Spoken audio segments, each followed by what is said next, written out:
Fin de tournage. Merci à tous. C'était le film sur France 3 avec TéléZ.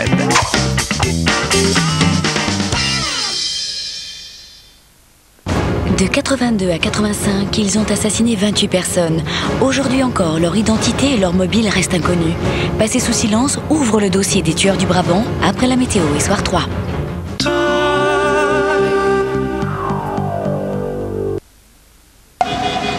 Attendre, appeler, faire de l'exercice, faire une pause, seul ou accompagné, paraître, disparaître, se faire des amis, rêver, attendre ou ne plus attendre.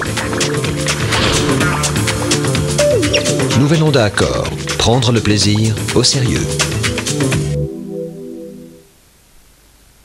Une des plus anciennes coutumes d'Égypte pour s'octroyer richesse et prospérité consistait à gratter Pharaon. Et plus ils grattaient, plus ils gagnaient. Alors, ils eurent l'idée de bâtir des monuments qui leur rappelleraient à jamais cette époque bénie. Pharaon, 50 000 € à gagner, entrait dans la dynastie des vainqueurs.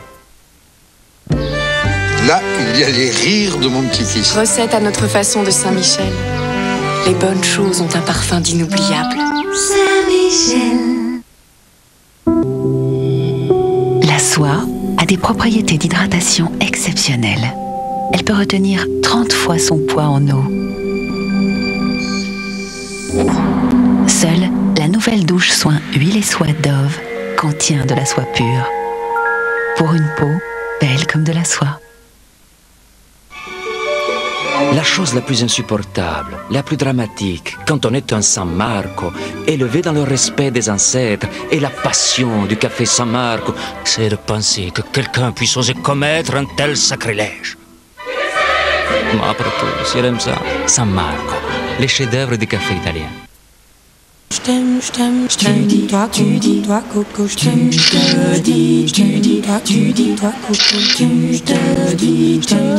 Nokia 7250.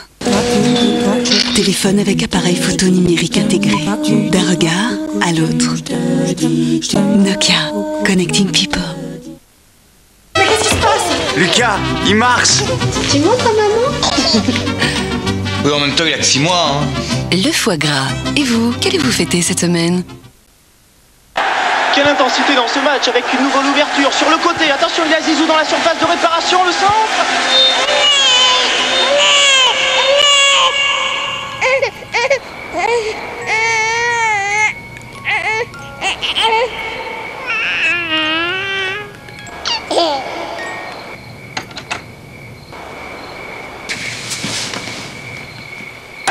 Maintenant, c'est vous qui avez le pouvoir sur le direct. Canal Satellite invente le terminal Pilot Time. Arrêtez et reprenez le direct. Enregistrez 40 heures sur disque dur, double tuner. Avec Pilot Time, vous ne vivrez plus jamais la télé comme avant. Canal Satellite, le meilleur du numérique. Siempre que te pregunto que cuando con mi dónde tú siempre me respondes quizás, quizás, quizás.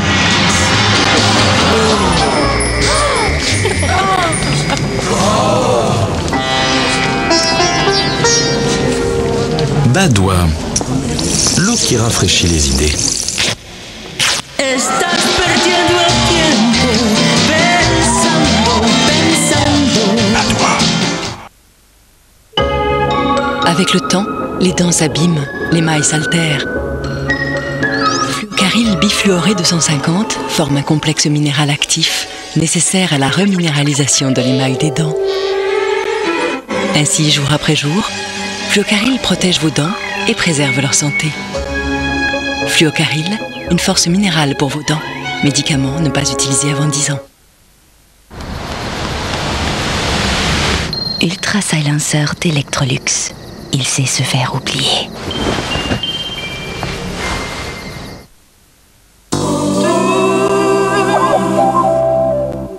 C'est la première fois qu'on s'embrasse. Et Laetitia devint Léa.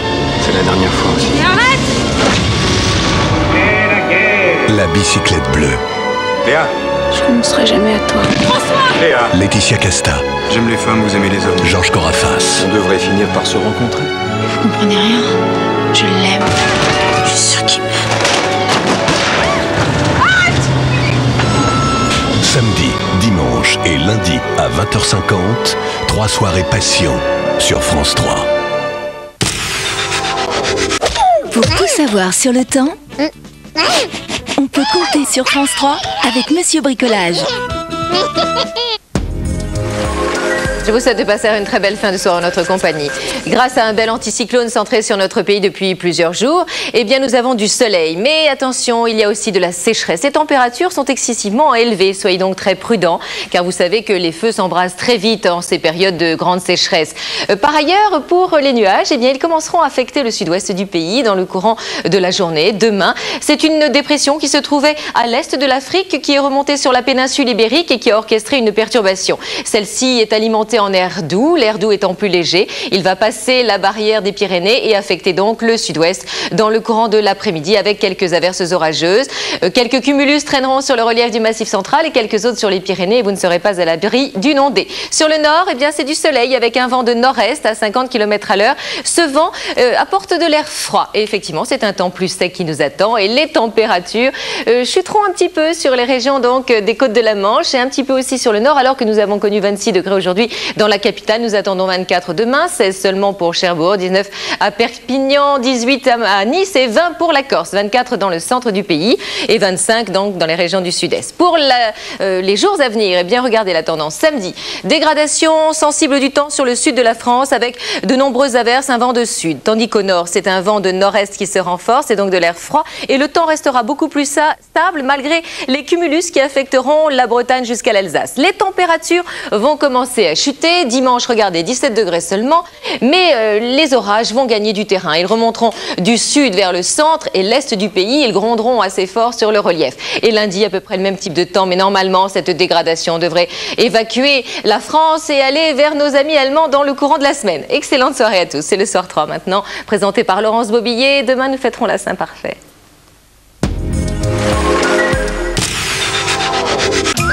C'était la météo avec Monsieur Bricolage.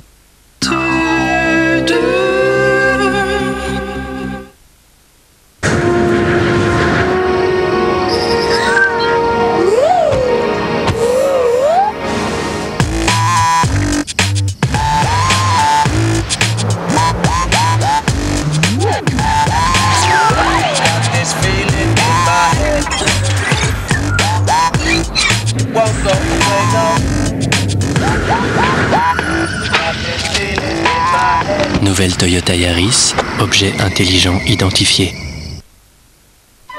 Moi, un San Marco, je ne supporterai plus qu'elle commette un tel sacrilège. Ma, après tout, si elle aime ça. San Marco, les chefs-d'œuvre du café italien.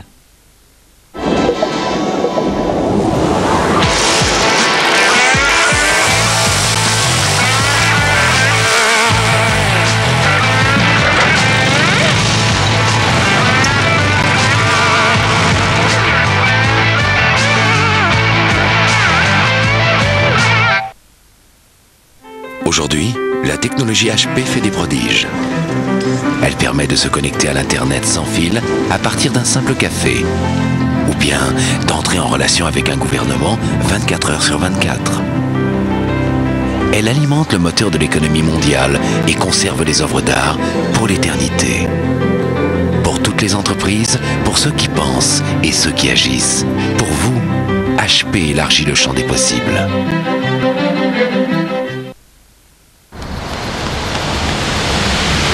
Ultra Silencer d'Electrolux. Il sait se faire oublier.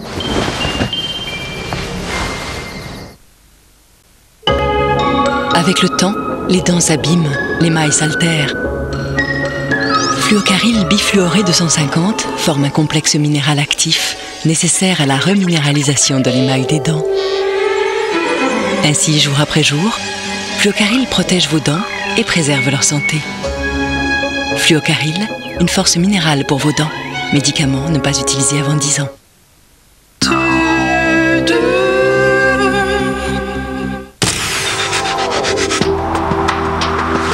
France 3 vous donne rendez-vous avec les centres Leclerc.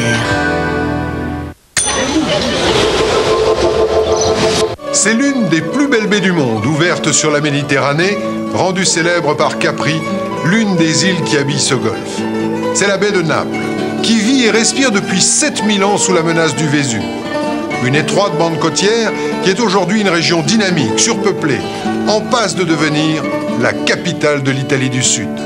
Escale dans la baie de Naples, c'est demain à 20h50 dans Thalassa, sur France 3.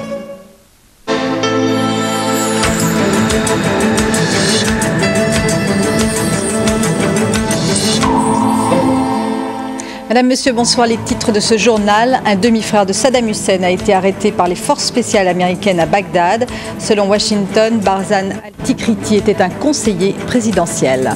Un test américain de dépistage de la pneumopathie sera disponible d'ici une dizaine de jours. Premier cas en Inde. En France, début de panique. Une chorale de Tourcoing est indésirable en Corse.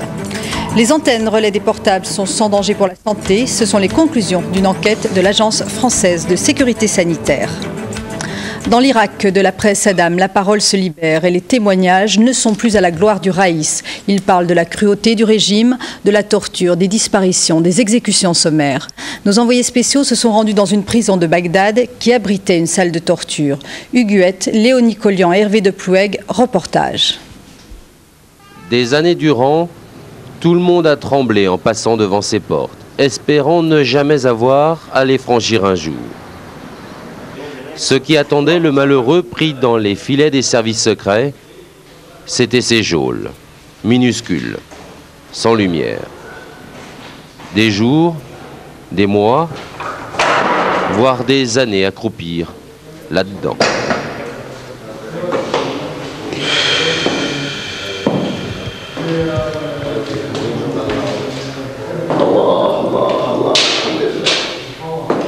Osmat Mohammad Hussein y a été enfermé à 2 reprises, en 85, puis l'an dernier, 3 mois. C'est dans cette cellule que j'étais. Il y avait 8 personnes avec moi, dans un espace de 2,50 m sur 2 mètres. On était 8 là-dedans. On dormait 4 de ce côté-ci, 4 de ce côté-là. Osmat était dentiste à l'hôpital militaire d'Al-Rachid. Son seul tort, avoir critiqué Saddam Hussein devant des amis qui l'ont dénoncé. Étape obligatoire, la salle des tortures, aujourd'hui pillée. À côté, des chambres froides pour les prisonniers qui ne résistaient pas au supplice. Ils m'ont torturé à l'électricité, au sexe, au ventre, la langue et les oreilles. Je n'avais aucune nouvelle. J'étais folle d'inquiétude. Je suis allé partout, à la Sûreté Générale. Je suis même allé au service secret. Ils m'ont dit qu'ils ne savaient pas. Et au bout de 10 jours, ils m'ont dit qu'il était chez eux. Ils avaient refusé de dire pourquoi. Osmat dit avoir pardonné à ses amis qui l'ont trahi. Il ne réclame pas vengeance envers ses geôliers. Il est simplement heureux que Saddam Hussein ne règne plus sur l'Irak.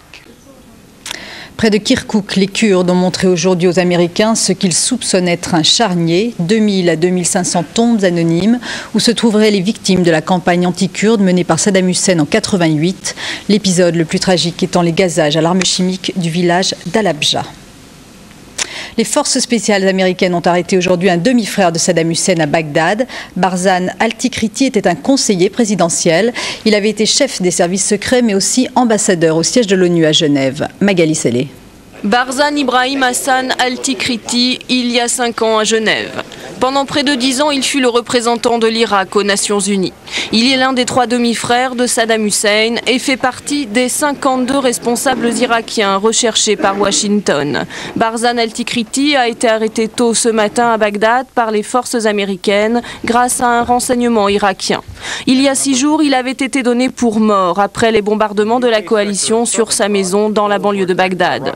Barzan est le demi-frère de Saddam Hussein, un conseiller proche du leader de l'ancien régime, qui a donc une bonne connaissance du fonctionnement interne de ce régime. Son arrestation s'est faite sans aucune victime. Les rouages du régime irakien, le demi-frère de Saddam Hussein les connaît effectivement. À la tête des services secrets à Bagdad au début de sa carrière, Barzan Al-Tikriti servit ensuite les intérêts du régime à Genève. Pendant ces années, il fut considéré comme le banquier suisse de Bagdad. Finalement, en 1999, après plusieurs querelles familiales, Barzan Al-Tikriti rentre au pays. Depuis, le Raïs l'avait placé en résidence surveillée. Et dans la grande désorganisation qui suit la chute du régime, un homme est apparu aujourd'hui. Mohamed Al-Zubaydi affirme avoir été élu pour administrer Bagdad. Les Américains déclarent ne pas être au courant, même si celui qui se présente comme le nouveau préfet est un proche d'Ahmad Chalabi. Huguette, Léonie Collian, Hervé de Ploueg. Il arrive, tout sourire. Mohamed Mohsen Al-Zubaydi est le héros du jour. Condamné à mort par Saddam Hussein, il s'est réfugié 15 années durant dans le Kurdistan irakien. Ce proche de Chalabi, un opposant exilé aux États-Unis et qui, à la faveur de Washington, se présente comme le nouveau préfet de Bagdad. Un administrateur élu par cette assemblée d'Irakiens avec, dit-il, le consentement des Américains. Les forces américaines ne sont pas une force d'occupation, mais une force de libération. Cette armée nous a libérés d'un dictateur. Ces forces de libération nous permettent d'être enfin présents sur la scène de notre nation. Seulement, une accolade avec un GI ne suffit apparemment pas pour administrer Bagdad. Tout ce que je peux vous dire, c'est qu'il n'y a que 2 autorités à Bagdad, jusqu'à ce qu'un gouvernement de coalition soit mis en place. Il s'agit du major général Blow de la 3e division blindée et du major général Madis de la 1re division. Et la personne dont vous parlez n'a à ce jour aucune légitimité à Bagdad. 10 jours après la prise de Bagdad, la confusion règne toujours dans la capitale. Situation confuse aussi à Bassora, où un chef de tribu a été choisi par les militaires britanniques. Une nomination qui est loin de faire l'unanimité. Son autorité est déjà fortement contestée. Le reportage de nos envoyés spéciaux Emmanuel Gagné, Georges Minangua, Laurent Badurek et Sophie Spielvogel. Le salon de Chamouzaïm ne désemplit pas ces jours-ci. Car ce chef de tribu, ancien général de Saddam Hussein, est devenu un personnage clé à Bassora. Lui dont le frère a été exécuté sous l'Ancien Régime vient d'être nommé par les Britanniques pour remettre en marche la ville. Chamouzaïm préfère dire qu'il a été choisi par les Irakiens. J'ai été désigné par les autres membres du comité pour être président de ce comité. Demandez-leur, ils vous le diront. Ce comité, c'est un conseil municipal temporaire, un organisme mis en place par les Britanniques qui rassemble notables et chefs de tribus.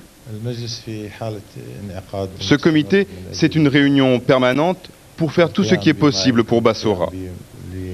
Nous avons fait beaucoup d'efforts pour ramener la sécurité avec l'aide des Britanniques.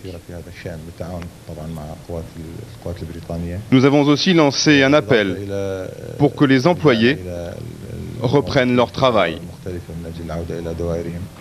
Autre lieu, autre discours. Nous sommes dans le quartier de Cheikh Khali. Ce chef de tribu n'a pas du tout le sentiment que la sécurité règne dans la ville et il le dit publiquement. Nous demandons à l'Amérique de désarmer les milices, car toutes les nuits, nous entendons des tirs. Et chez lui, entouré de ses proches, il ne se prive pas de critiquer le Shah Mouzaïm, le nouveau chef du conseil municipal. Mouzaïm était général de l'armée et membre du parti Baas. 3 jours avant la guerre, il ouvrait encore sa porte aux membres de l'ancien gouvernement. Dans une société où règne toujours la peur et la suspicion, les Britanniques veulent s'appuyer sur des Irakiens capables de relancer les services publics. Des hommes qui sont souvent d'anciens responsables du régime de Saddam Hussein. Les Britanniques le savent, ils appellent cela de dirty pragmatism, littéralement le pragmatisme sale. Depuis le début du conflit, les journalistes avaient beaucoup de difficultés à se rendre dans les zones rurales. En fait, elles ont vécu cette guerre avec moins de violence. La situation y est d'ailleurs plus enviable qu'en ville. Mais les questions sur l'après-Saddam occupent aussi les chefs de tribus locaux. Reportage à 250 km au sud de Bagdad. Memona Interman, Robin Teboul, Romain Fruoff et Michel Pérez. Un calme trompeur. Les bombes américaines sont tombées tout autour de ce village du sud irakien. Et maintenant, les gens se demandent de quoi demain sera fait. Mais sur ces terres habitées depuis 4000 ans, du temps de la civilisation sumérienne, les moissonneuses peuvent enfin dire ce qu'elles ont sur le cœur. Qu'il aille au diable, Saddam Hussein. Nous, on va survivre. Je vais vendre une vache et Dieu nous aidera. Pour elle, le représentant de Dieu, c'est le chef de sa tribu, le Cheikh Ali El-Hadj. 3/4 des Irakiens appartiennent à l'une des 150 tribus. Les chefs de tribus ont apporté un soutien vital à Saddam Hussein. Et certains ici continuent à regretter sa chute. Toute la communauté attend que les Américains réalisent leurs promesses. Et pour cela, ils se veulent rassurants. Ils évitent par exemple de dire ouvertement qu'ils sont pour une république islamique comme en Iran. Le peuple doit décider. Il doit dire ce qu'il veut par des élections libres. Ces chefs de tribu jurent qu'ils ont rangé leurs armes. Ils prennent les Américains au mot, ils parlent de démocratie. Nous voulons élire ceux qui vont nous représenter. Personne ne doit interférer, c'est notre affaire. Nous les chiites, nous sommes les plus nombreux. Pas question d'être à égalité avec les Kurdes ou les sunnites. Certains regardent ailleurs. Pour cela, la démocratie, c'est un mirage. Ils veulent juste du concret, une vie meilleure. Nous voulons vivre comme les riches des pays du Golfe, avoir des voitures, bien s'habiller. On a plus de pétrole qu'eux. Pourquoi ça ne nous rapporte rien? Pourquoi? Dans ce village chiite d'1 millier d'habitants, on a un peu moins souffert de la guerre que dans les villes. On a de l'eau, de quoi manger et surtout il y a moins d'insécurité. Mais comme partout ailleurs en Irak, tous ces enfants ne vont plus à l'école depuis des mois.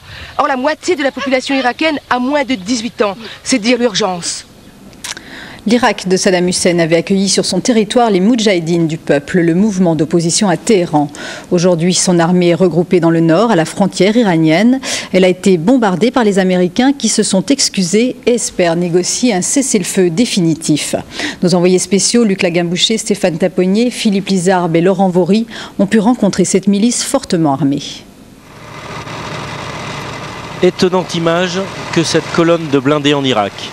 Car ce ne sont ni des forces britanniques, ni américaines, ni évidemment irakiennes. C'est l'armée des Moudjahidines du peuple iranien, une armée qui se redéploie aux confins du Kurdistan, presque dans l'indifférence générale.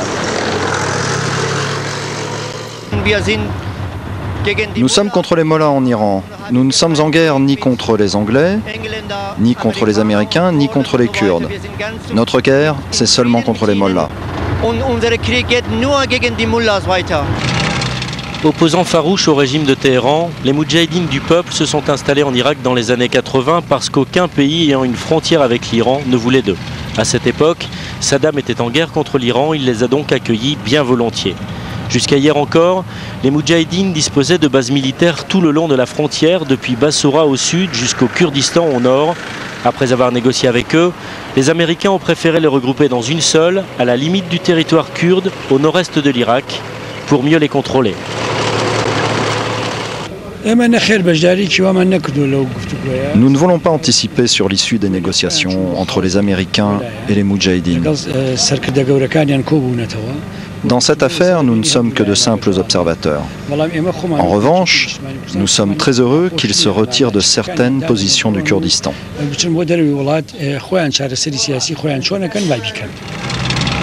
Aujourd'hui, les Moudjahidines ont déployé toutes leurs forces sur cette ligne de front à seulement 15 km de l'Iran, sous l'œil bienveillant des Américains. Avant le début de la guerre, 2 mois et demi plus exactement, nous avons dit au département d'État américain, très précisément, la localisation de nos forces et notre volonté de rester neutre dans ce conflit. Les Moudjahidines s'engagent à rester sur la défensive et à tenir leur position. Mais il y a 2 jours, l'armée iranienne a déjà mené une incursion au territoire irakien, tuant une vingtaine de Moudjahidines. Et aujourd'hui encore, ces soldats iraniens ont franchi la frontière. Ce face-à-face n'augure rien de bon pour l'avenir. La France a affrété aujourd'hui un avion d'aide humanitaire destiné à la population irakienne. Près de 30 tonnes de médicaments, d'équipements pour purifier l'eau et de nourriture. 3 ONG ont participé à ce premier envoi. Première urgence, action contre la faim et aide médicale internationale. Après les désaccords, première déclaration commune de l'Union européenne sur l'Irak. À Athènes, les 15 s'accordent sur le rôle central que doit jouer l'ONU dans la reconstruction. Jacques Chirac a affirmé qu'il appartenait aux Nations Unies de définir les modalités de la levée des sanctions qui frappent l'Irak. Hier, George Bush avait appelé à la fin de ces sanctions. Et dans le cadre de la reconstruction, justement, on vient d'apprendre que l'administration américaine a accordé un nouveau contrat à une entreprise proche du pouvoir qui pourrait atteindre 680 millions de dollars. Il a été attribué à la société de travaux publics Bechtel, l'un des plus gros financiers du Parti républicain. Dans l'actualité, toujours l'épidémie de pneumopathie. Un premier cas est apparu en Inde. Les Américains affirment qu'un test de dépistage sera disponible d'ici 10 jours. La maladie a tué 161 personnes dans le monde, la plupart en Asie, où de nouvelles mesures de protection sont mises en place. Sylvain Lequen. Désormais, à l'aéroport de Hong Kong, les passagers doivent se soumettre à un nouveau test. Grâce à cet appareil, les personnels d'embarquement peuvent détecter toute fièvre suspecte. Nous repérons les gens qui ont une fièvre supérieure à 38 degrés. Et s'ils ont de la fièvre, nous effectuons un second test pour savoir s'ils peuvent monter à bord ou non. À l'aéroport de Singapour, les mesures deviennent également de plus en plus draconiennes. Ici, c'est un détecteur de chaleur infrarouge qui permet de déceler les fièvres suspectes sur les passagers en provenance des zones à risque. Dans les pays concernés, chacun s'organise pour lutter contre le virus. Ce système infrarouge est habituellement utilisé par l'armée. Nous l'avons modifié et il fonctionne très bien. Mais un peu partout, la psychose demeure. Au Canada notamment, 3 nouveaux cas ont été recensés aujourd'hui. Au total, 306 personnes sont touchées, essentiellement dans la région de Toronto, et 13 sont déjà décédées. Il y a un souci énorme pour nous les médecins de famille, car nous n'avons pas reçu beaucoup de conseils. Un test de dépistage du virus devrait être disponible d'ici une semaine à 10 jours, a annoncé aujourd'hui le secrétaire américain à la santé. Un test qui devrait permettre d'atténuer quelque peu la psychose, car les cas suspects pourront ainsi être mieux appréhendés. Mais pour le vaccin, il faudra encore attendre probablement beaucoup de temps. En France, un début de panique s'installe. Un TGV a été arrêté en gare de Marne-la-Vallée parce qu'un passager muni d'un masque de protection a eu un accès de toux. Les services médicaux n'ont rien détecté d'anormal et pour la SNCF, il s'agit sans doute d'une mauvaise plaisanterie. Par ailleurs, des enfants de Tourcoing sont indésirables en Corse. Leur chorale devait donner des concerts dans 2 communes de l'île. Ils ont été annulés. Marie Chagnot, Benoît Bunicourt. Cindy, Kenny et Priscilla sont en pleine préparation. Ils doivent s'envoler après-demain pour la Corse. C'est leur premier voyage sur l'île de Beauté et leur 4e tournée avec la chorale de Tourcoing dont ils font partie. La mauvaise nouvelle a d'abord déçu ces jeunes chanteurs, mais aujourd'hui l'histoire fait plutôt sourire. Ils pensent simplement que pratiquement tous les habitants de Tourcoing ont été contaminés, mais je pense pas. On est tous en pleine forme et puis ça va. Cindy et les autres chanteurs de la chorale devaient donner 7 concerts en Corse. 2 concerts sont annulés. Les maires de Servione et Canari, 2 villages de Haute-Corse, refusent d'héberger le groupe. Ils craignent une propagation du virus de pneumopathie atypique. Tourcoing, d'où viennent les enfants, accueille en effet dans son hôpital un patient atteint de la maladie. C'est un principe de précaution uniquement. Chez moi, il n'y a aucun ostracisme, ni racisme, ni ignorance, ni rien. J'aurais aimé qu'ils puissent venir. Mais moi, je ne peux pas aller contre la majorité de ma population. Cette réaction a choqué les responsables de la chorale, mais à la veille du départ, on relativise. Vous allez quand même en Corse avec le sourire ou vous êtes un petit peu refroidi par cette histoire? On ne peut pas être refroidi quand on chante la paix et la tolérance. Alors on continue à chanter, les enfants vont continuer à chanter, vont continuer à se déplacer. Le ton est légèrement différent à la mairie de Tourcoing. C'est véritablement irresponsable que des élus contribuent à des psychoses imbéciles qui n'ont qu'une référence sérieuse. Finalement, l'histoire se termine bien. Aujourd'hui, l'association a reçu plusieurs propositions de Corses qui souhaitent accueillir la chorale. Les téléphones portables sont-ils dangereux pour la santé? Rien ne le prouve, selon une étude qui recommande toutefois de prendre des précautions. D'après ce rapport de l'Agence française de sécurité sanitaire, les antennes relais sont mises hors de cause. Laurence Ragon. Cette antenne relais a peut-être été démontée inutilement. Elle était installée sur le toit d'un groupe scolaire et des cas de cancer suspects chez les enfants avaient mobilisé les parents d'élèves. Après plusieurs mois d'un combat acharné, les opérateurs avaient fini par céder. Aujourd'hui, un rapport remis à l'Agence de sécurité sanitaire conclut que le rayonnement de ces antennes relais n'a pas d'effet mesurable sur la santé. S'agissant de l'antenne, alors là c'est très clair, il n'y a aucun risque, aucun danger lié au rayonnement qui est tellement faible et beaucoup plus faible que ceux de la radio et de la télévision. Quant au téléphone portable, rien n'indique à ce jour que son utilisation soit liée à l'apparition ou au développement de cancer. Mais les scientifiques reconnaissent que les recherches sont encore insuffisantes. On ne peut pas dire aujourd'hui que les portables sont dangereux, mais que les questions qui restent sur leur utilisation quand on les colle contre la tête méritent des recherches supplémentaires pour avoir dans quelques années des conclusions définitives. Au nom du principe de précaution, cette étude recommande aux fabricants de joindre à tout leur téléphone un kit main libre, ce qui permet d'éloigner l'antenne du cerveau. Ce rapport est néanmoins accueilli avec méfiance par les associations écologistes et certaines d'entre elles doutent même de l'indépendance des experts.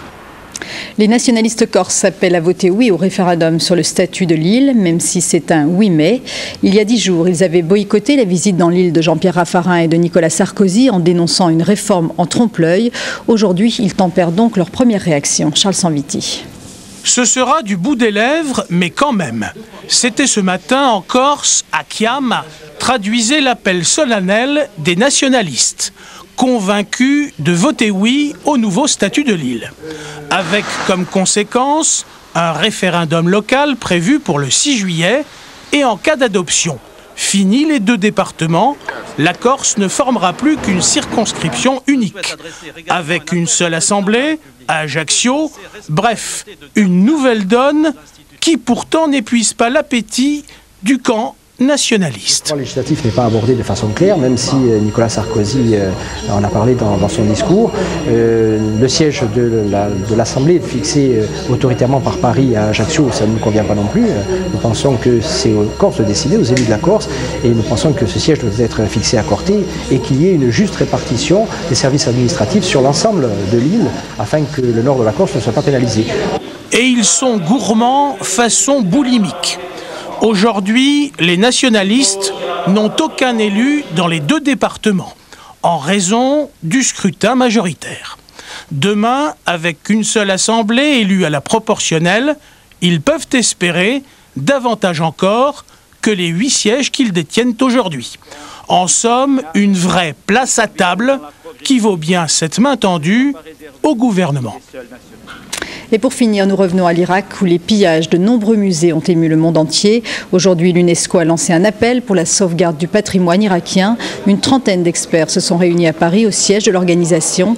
Ils ont réclamé un plan d'urgence et une protection immédiate des sites culturels et archéologiques du pays. Les musées saccagés abritaient des pièces exceptionnelles, vestiges de l'ancienne Mésopotamie, berceau de notre civilisation. Alexandra Garde, Thierry Chabrière. Seule la façade du musée archéologique de Bagdad est encore intacte. À l'intérieur, les rares objets qui n'ont pas été pillés sont cassés, fracturés. Et pourtant, ce musée contenait 150 000 objets, de véritables trésors antiques, comme ces joyaux retrouvés à Nimroud dans les tombeaux des reines néo-assyriennes. L'ensemble constituait une trace unique de toutes les premières civilisations sumériennes, akkadiennes, babyloniennes et assyriennes. Comme l'on dit, l'histoire commence à Sumer.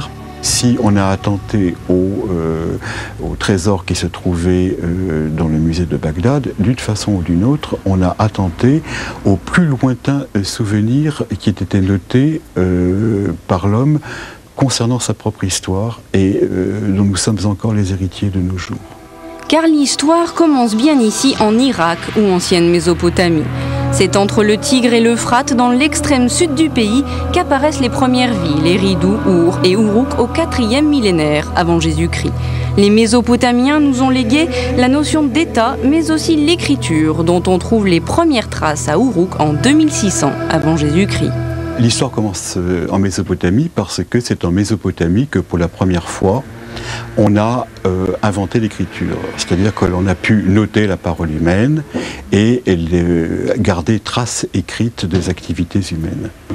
Et c'est par rapport à ce système cunéiforme qu'ont été inventés les premiers systèmes alphabétiques dont nous sommes alors à ce moment-là les héritiers directs. Sans oublier qu'Abraham partit aussi de Mésopotamie selon la Bible. L'Irak est donc tout à la fois berceau des civilisations et des religions, des mythes et de l'écriture.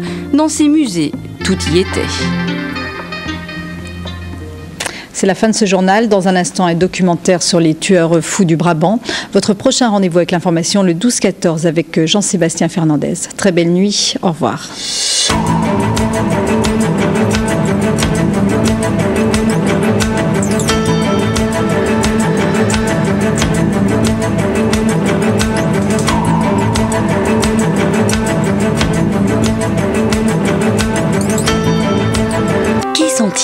Pourquoi ont-ils assassiné 28 personnes? Les tueurs du Brabant dans Passer sous silence, tout de suite sur France 3.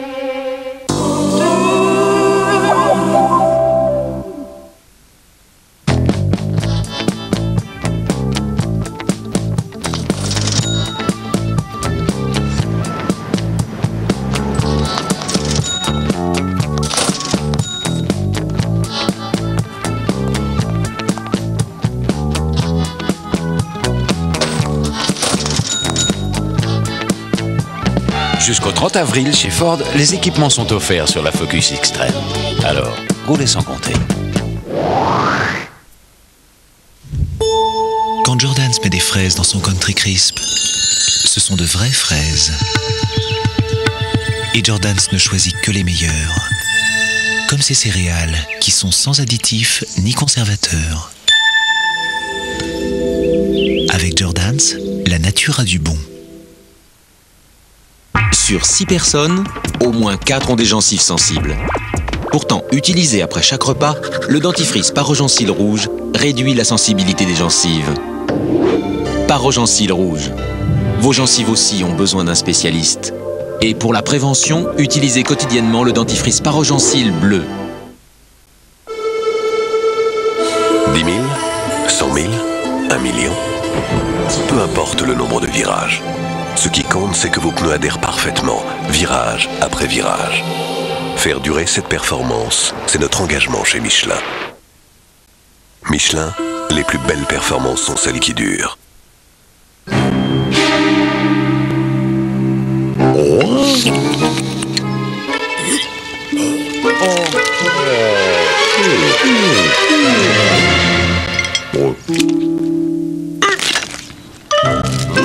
Mayonnaise maille, comment lui dire non?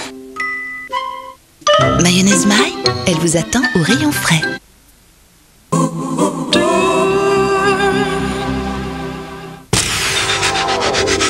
Allez, tous en place. France 3 vous donne rendez-vous avec TéléZ.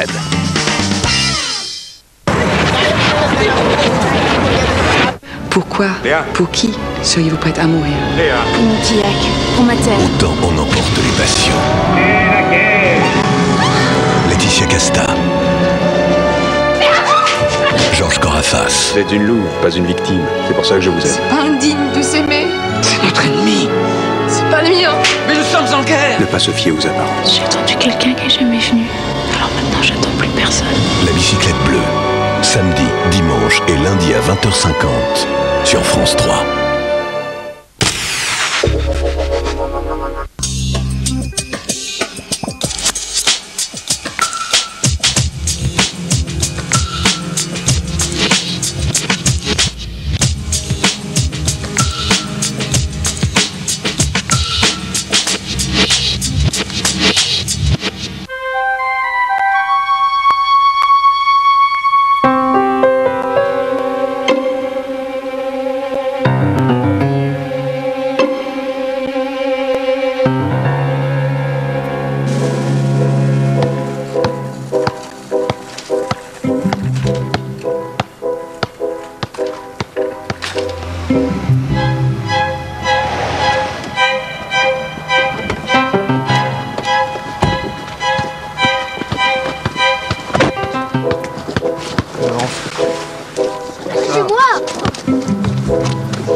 À l'intérieur.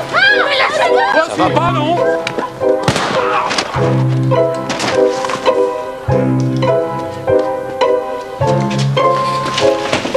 Couchez-vous. J'ai dit couchez-vous. Couche-toi.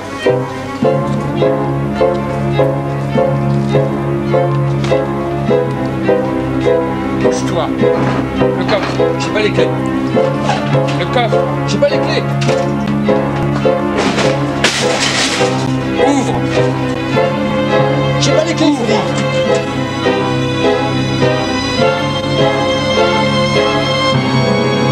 Toi, lâche ce gosse. Lève-toi. L'argent dans le sac.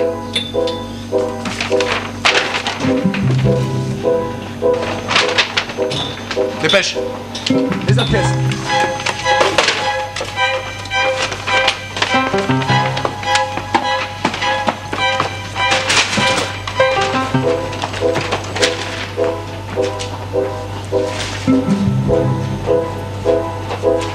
À terre. Bouge pas.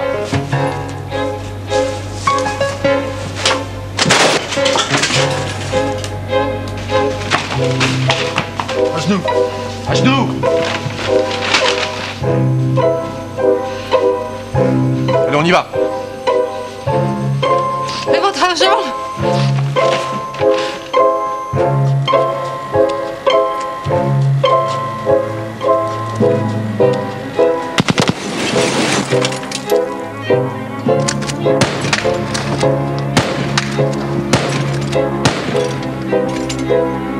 Vous allez me tuer? Vous allez me tuer?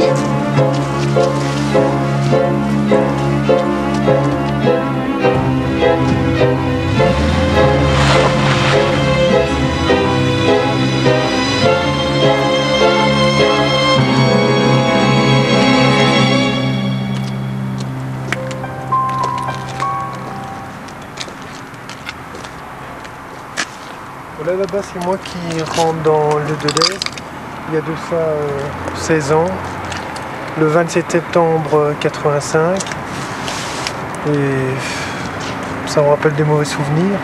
J'ai eu comme mon père m'a dit, ça a été tellement vite, il m'a dit couche-toi comment sur le côté. Et lui, il s'est couché sur moi. Et j'ai comme une douleur, comment avant de me coucher, j'ai eu le temps de regarder la personne qui tirait. J'ai vu son regard et puis je me suis couché. Et là, j'ai senti une douleur vraiment très profonde dans mon côté droit, et comme si il y avait un gouffre qui se faisait à l'intérieur, un mal inexplicable. Est-ce que vous avez bien vu l'homme qui vous a tiré dessus? Je crois que je m'en souviendrai toujours. Moi, ce qui m'a vraiment frappé, c'est son regard, comment tellement fort, comme ça, très expressif, très noir, un regard, je sais pas comment expliquer, très dur comme ça. J'espère qu'un jour,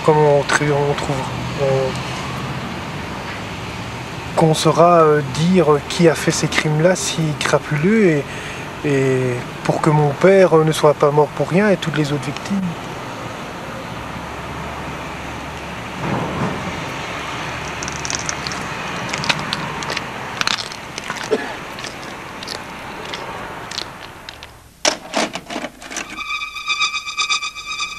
Une demi-heure plus tard, à quelques kilomètres de là, les tueurs attaquent le Deleuze d'Overijse. Dès leur arrivée sur le parking, ils tuent un homme et un enfant de 12 ans. Dans le magasin, ils tuent encore une caissière et un client. Puis ils s'emparent d'un coffre avec la recette. Ce sera leur plus gros butin. Les tueurs, toujours masqués, achèvent leur carnage sur le parking où ils abattent une 5e victime. Un mois plus tard, Deleuze d'Alost, novembre 1985, les tueurs font 8 morts. Je me suis retourné alors que je m'enfuyais. J'ai vu un homme. Je ne sais pas si son visage était masqué par un banilon ou par une cagoule. Il tirait sur tout ce qui bougeait. Par exemple, un panneau qui a bougé avec le vent. Puis la police est arrivée. Ils m'ont demandé ce qui se passait. Et je leur ai dit, ils sont là, derrière le coin. Ils tirent sur tout ce qui bouge. Quelques mois après la dernière attaque d'Alost, les armes des tueurs et divers objets sont retrouvés dans le canal Charleroi-Bruxelles à Ronquières. Ces indices permettront de reconstituer le palmarès des tueurs, une vingtaine de vols et de hold-up sanglants qui, en 3 ans, auront fait 28 morts. Pourquoi, au soir même de leur dernier forfait, les tueurs ont-ils choisi de se débarrasser d'une partie de leurs armes, signant ainsi tous leurs crimes? René Aquin, journaliste au Soir, m'emmène au bord du canal, à Ronquières. Il était environ 1h du matin, le chemin n'existait pas encore. Ici à gauche, il y avait une baraque à frites dans laquelle dormait le propriétaire qui avait été cambriolé quelquefois. Et il a vu des voitures arriver qui se sont mis coffre face au canal et tourné vers la direction pour repartir. Et c'est ici qu'on a vu qu'on jetait des sacs dans lesquels on a retrouvé un an plus tard les armes des tueries. À cet endroit-là, là. Ici. Voilà les recherches. La barque, le canot, et puis la découverte d'un premier sac de plastique. Le sac en plastique. Hein. Voilà. Il y en a plusieurs. Donc on a cette maison, à 80 mètres à peu près. Oui. Hein. Oui. On a la baraque de frites qui se trouvait là. Donc ce qui vous fait dire... Il était environ minuit et demi, 1h du matin. Enfin, ce qui vous fait dire qu'ils n'ont pas vraiment cherché à se planquer, quoi. Apparemment non, ils pouvaient aller à 1 kilomètre d'ici, il n'y avait pas de maison en face. Ici, il y a quand même quelques habitations. C'est un endroit connu, le Grand Large, bon, c'est un rendez-vous de petits bateaux. Et voilà, on les a aperçus d'en face, on les a aperçus ici derrière. Si les tueurs avaient voulu qu'on retrouve les armes, au fond, ils n'auraient pas fait autrement, quoi. C'est l'impression qu'on en a. C'est comme si une bande disait, voilà, on dépose les armes et on vous le montre, et on vous le dit. Et en plus, dans nos sacs, on met des armes qui permettent de relier entre eux. Alors il y avait toutes les armes qui reliaient tous les attentats.